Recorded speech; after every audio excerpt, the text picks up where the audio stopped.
Okay, so for today's lesson, we will be treating long notes, and this is from our introduction to improvisation series, or rather, the series of what introduction to improvisation.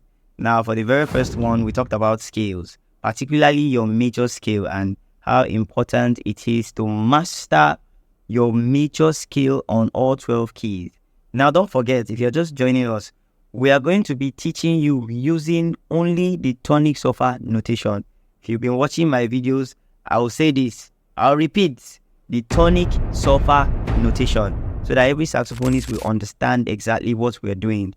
So don't expect to hear stuff like A, B, C, G sharp, E flat, or stuff like 1, 2, flat 5, flat 9, or maybe, in some part of this whole background, you start seeing the stuff or the sheet music where I'll be putting what I'm saying. No, I'm going to be singing, I'm going to be clapping, I'm going to use every means possible to pass out the information I need to pass out to you guys, so that you can understand music better and also know how to play the saxophone with ease. Now, going back to what we were saying, we're talking about long notes. You can also call that long tones. Now, this technique called long notes is a technique that as a saxophonist, you cannot avoid, because one of the advantage of practicing long notes or long tones is that it will help you build a round and a fat sound. Now, depending on the kind of mouthpiece you're using and the kind of ligature and the type of saxophone, you need to practice over and over to be able to build a good sound. And one shortcut to building a good sound, so that you don't have to practice for 10 years, for 15 years to be able to have a good sound on the saxophone, is to practice your long notes. You can call them long tones. Don't forget, like I said earlier, practicing long tones is really, really important on the saxophone. Like I said earlier, it will build what? A firm, a round, and a full sound for you on the saxophone. And another advantage for practicing these long notes or long tones is that it will help to build your embouchure. I know that in Africa, Nigeria to be precise, we call it embouchure, because we like to pronounce it every letter. Because it starts with an E, we call it embouchure, but I think it's a French word, so it's pronounced embouchure, starting with an E, right? So now you know what the embouchure is, or rather the embouchure, whichever way I call it. I'm sure you understand. Okay, so back to business.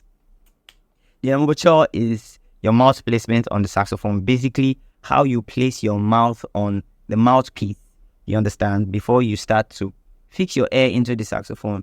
Now, don't think I am going to explain to you how you place your mouth, how you set your mouthpiece, how you set it with your reed.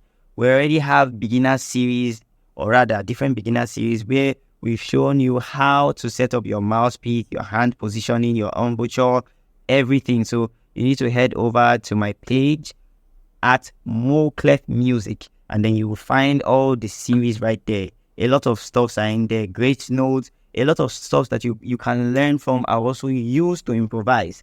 After you're done learning from this introduction to improvisation series. Now, back to the third advantage of long tones. Guess what, guys? You will never see this one coming, but I am sure you must have experienced it over and over again.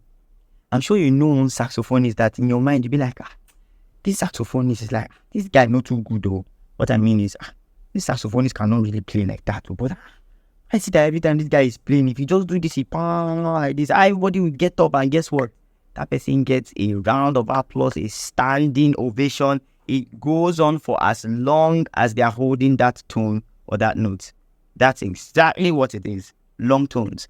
That's one way to hit your audience hard and to communicate to them and to get them to your side, so that way, wherever you're driving your train to, they would follow you. And it's also an easy way to, I'm not saying you should escape those licks, those Charlie Parker licks, those phrases that you've learned No, don't escape them. But trust me, long tones are a great way to help you to think and build up whatever phrase or lick or whatever pattern you want to play next. So let's say you've built up your solo and then you are almost out of ideas. What you want to do is quickly hold on a note and give that long tone. Give that long note. While you're doing that, your brain is thinking, what am I playing next? Where is the chord progression going to? What is the rhythm about? Where is this rhythm going to? What is the drummer playing? So now, this is it, guys. Once you hold that long note or you hold that note for a long time, you have time to think about the next thing you're going to do even before you do it. So guess what? Now you know that long notes or long tones are a great way to what? To improvise. Now, not to waste your time, for our next series on introduction to improvisation, we'll be talking about phrases. You can call them riffs, whatever you call them, or however way you understand them. So I'm sure you also enjoyed this lesson. And if you did, don't forget to follow our previous series where we've treated wrist notes, like I said earlier. We've also done vibrato. We've also done first hand. We've done so many things. Trust me, we've also treated trios. So don't forget to follow at Moclefmusic on YouTube and hit that notification bell so that when we post more tutorial series or more saxophone tutorial series, you'll be able to get notified and come watch. So see you in the next series where we're about to treat what? Phrasing or phrases.